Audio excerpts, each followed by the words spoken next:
eu queria refletir com vocês um pouquinho sobre os olhos dele. Nossa, tem o adágio que diz, né, que os olhos são as janelas da alma. Então, realmente é a porta de entrada, né, para a alma, para os pensamentos. E como eu costumo dizer, né, como eu costumo repetir aqui, na verdade, que é a porta de entrada do sistema nervoso central, né, que é na visão mais biológica, né. Então, vamos lá. Se você me acompanha aí, você já pode perceber aí que entre um olho e o outro existe uma distância muito grande, maior do que o tamanho de um olho. Então, o que acontece? A distância entre um e outro tem que ser de mais um olho, e o dele dá mais, passa disso daí. Então, esse é um ponto que a gente já identifica. O outro ponto aqui é o seguinte: os olhos deles são descendentes. Tá vendo aqui, ó? Eles descem. O harmônico, vamos dizer assim, seria o horizontal, não é? E vira e mexe aparece aqui a análise de pessoas que têm os olhos ascendentes, que são assim, ó. Deixa eu botar outra cor para aparecer melhor. Aqui assim, ó, subindo. Tá vendo? Mas não é o caso dele, ó, o caso dele desce. Então aí esse é outro ponto. E mais um ponto, mais um terceiro ponto na vista dele aqui nos olhos, é que se nós dividirmos em 5 camadas, né, alguns estudos da orofacial vai chamar de terços verticais. Então eles contam esse e contam esse, né? Mas outras literaturas consideram 5, né, que aí entraria mais esse terço aqui e mais esse terço aqui. Então essa distância, na verdade, daria 5 olhos, um aqui, um olho aqui, o outro aqui, o outro aqui, o outro aqui, o outro aqui. Então 5, 1, 2, 3, 4, 5, certinho? Só que, no caso dele, como não cabe, porque transpassa dessa linha, tá vendo? Transpassa. Isso já nos dá um indicativo, sabe de quê? Que além dos olhos deles serem descendentes e serem de serem afastados, eles também são grandes. Então, 3 coisas importantes para nós falarmos aqui, né? Então, para a gente começar, vamos começar pelos olhos, pelo tamanho, né? Grande. E aí eu dou o exemplo, vamos supor aqui, isso também já tem aqui.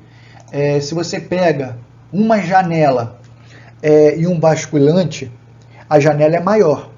Então, pelo fato da janela ser maior, quem está dentro vê mais coisa do lado de fora, em contrapartida, quem está fora vê mais coisa do lado de dentro. E o basculante, como é menor, então a visão fica menor, né, do que está do lado de fora, e quem está do lado de fora quase não vê nada do lado de dentro. Nós utilizamos essa metáfora para dizer o seguinte, que os olhos grandes, eles captam mais informação. Daí o porquê que muitas pessoas muitos colegas, muita literatura, muitos locais você vai encontrar dizendo que olhos grandes são de pessoas curiosas. Então não é por acaso que são pessoas curiosas, tem esse detalhe aí, né? Porque o campo de visão ele é maior. Mas uma coisa interessante é que olhos grandes agora começam. São de pessoas passionais, são pessoas que conseguem passar, mesmo que ela tente esconder o seu lado emocional, né, o que está sentindo, ela vai ter mais dificuldade.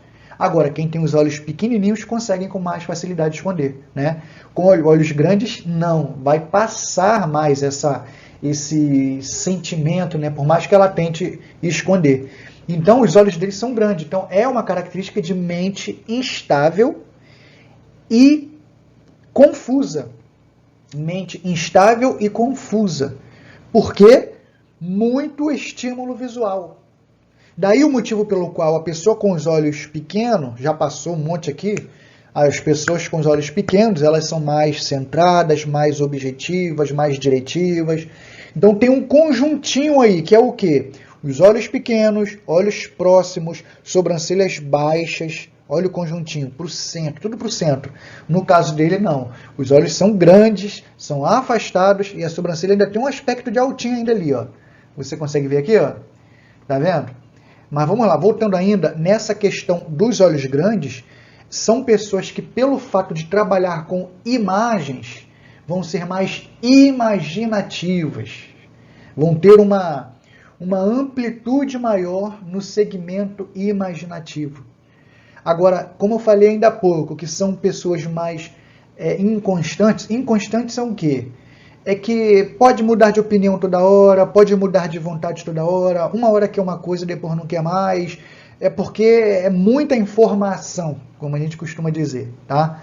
Então, essa é que é a grande pegada aí da inconstância. Tanto é que são capazes de entrar em 10 assuntos, né, numa mesma conversa. E aí, eu não fiz a análise do antigo companheiro dele, mas eu por exemplo, já assisti diversas entrevistas do Flow, e lá o perfil é esse, fica tudo à vontade, tudo tranquilo, não tem um padrão lá ali, não tem um script, não tem nada. Sentou, começou a bater papo. Então, esse é o perfil perfeito para ele. Se fosse uma coisa assim de método, de ter que colocar ali, de ter que seguir um passo a passo, não é comum esse perfil lidar bem com esses métodos, esses critérios todos. Essa coisa assim mais improvisada funciona melhor com esse perfil, certo? E se você perceber, é uma característica de olho que parece que toma a face, né? A gente só não chama aqui de disperso reacional. Se você está curioso em saber o que é disperso reacional, eu fiz um vídeo sobre isso, que é o rosto interno, ele é porque o grande destaque está no olho. Porque se o nariz fosse maior, desculpe, se o nariz fosse maior e a boca fosse maior, ele seria aí praticamente um disperso reacional. Eu não vou considerar disperso reacional, pode ser que tenha algum colega que considere, né? Mas, até porque essas características dele, a gente vai ver que faz todo sentido dentro do disperso reacional também. Estou com dúvida, Brunise, não vou falar aqui para a gente não perder no assunto e não ficar muito longo, já está ficando muito longo os vídeos. Mas você procura aí o vídeo da Jojo Todinho com o Tirulipa. É só procurar aqui na playlist de análise de famosos que você vai encontrar, tá bom? Então vamos lá, eu falei também que os olhos são afastados. Os olhos afastados é como se fosse assim, se para o centro, né, seria concêntricos, mais afastados são pessoas de visão mais abrangente, é como se fosse mente mais aberta, mente mais livre, mente mais desprendida, tá? Esse é a ideia de pessoas que têm os olhos muito afastados. Tanto é que é como se a atenção se espalha. Até no falar a pessoa pode ser mais prolixa, para você ter uma ideia, né? E aí você vê, por que esse perfil pode dar muita dificuldade da pessoa de começar uma coisa. E quando começa, pode dar dificuldade de concluir. Porque não tem aquele, sabe, não tem aquele foco, não tem aquele olhar diretivo. Então, acaba se vagando. E quando se junta com o item anterior que a gente já falou, dos olhos grandes, meu Deus, então casa direitinho, é uma congruência perfeita aí. Porque esse perfil de olhos afastados são pessoas que podem vagar nas imaginações. Entendeu? E muitas vezes pode se perder. Então, são pessoas que, assim, acabam sendo até mais liberais, né? São mais liberais, assim, são mais abertos, são mais francas até. E por isso, muitas vezes, podem não ser muito compreendidas no sentido de as ideias podem vir e, dependendo dela, se ela for de vir e falar,